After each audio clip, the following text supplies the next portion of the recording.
Hello and welcome to the Gateless Gate series. This is the epilogue of the Gateless Gate series by Mumon. And the epilogue is a way of checking in where you're at, because we've just gone through this amazing journey. We've gone through 48 koans plus an introduction, a prologue by Mumon. And so some people are like, wow! Other people are like, I don't get it. And so we're all in this different spot. And so the epilogue is a little bit of a checksum. It's a way to check in and see, like, are you getting it? Are you not? Did you understand the message? And it's precise enough that I actually am going to break from my normal tradition, and I'm going to read it. And I'm going to go through it piece by piece and talk about what it means. So here we go. Epilogue by Mumon. And there's many translations. So I chose one, and then I mixed in a little bit of another. So feel free to look around, and if your translation's a little different, then great. That means that you can put something down in the comments and help teach me. So here's the epilogue, and we're going to go through this. Remember, it's a checksum. So think about, like, are we getting this? Is this helping us to lock into what we were supposed to get out of it? So this is what he says. He says, the words and the actions left by Buddha and the patriarchs in these 48 koans are as precise as laws and judgments, and therein nothing superfluous is contained, which is so interesting because usually Mumon's laughing at himself for the needlessness of the words he's saying. But remember, we're dealing with things that can't be described. They're things that are beyond the system of words. And since they're beyond the system of words, they can't be well described with words. So what Mumon is saying is that we should look very, very carefully at what was said, because they are as precise as can possibly be made by a subsystem in a supersystem. Or in other words, these words and actions are not just superfluous. Even though the monks are laughing half the time at the temporary nature of them, they're each there to give a precise and meaningful lesson that goes beyond what the meaning of the koan is. So take these seriously, take these koans seriously, and don't just blow them off. Realize that the monks are communicating what they see as the eternal principles of the world and of the universe in these things. Then they say, they turn the student monk's brain upside down and hollow out his eyeballs. And this is a call to say, look, if this isn't changing the way you see everything, then there's more. There's more to the koan. There's more to the koan for you to discover. So that's really exciting. And it's also saying, like, it's okay. It's okay to be a little bit feeling like there's a lot more to learn. It's okay to feel a little bit disoriented and like, what does this all mean? That's an okay space to be in. It's an okay space to be in. The koans are here in order that each one of you will immediately grasp truth and must not try to obtain it vicariously from others. So they're just a method for you to reach into your higher power and bring it down to yourself. That is the process. And so if we're doing it a different way, if we're trying to obtain it vicariously, then it's time to reevaluate, come back, and look at the koans in the new light.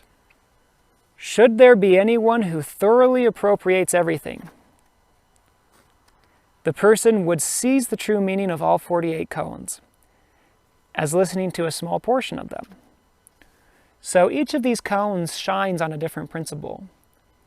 But keep in mind, and hopefully this is familiar to you now, if you can just understand the one principle of any one koan, that branches out and goes to essentially all koans and all words and all truth. Because the minute you receive enlightenment is such that one drop is enough to expand out to all truth. To such a person, there is no gate to enlightenment nor steps of the search. He may go through the gate without any concern of the gatekeepers. As Gensho said, it is the gateless that is every entrance to realization, and to be aimless is the genuine aim of the master.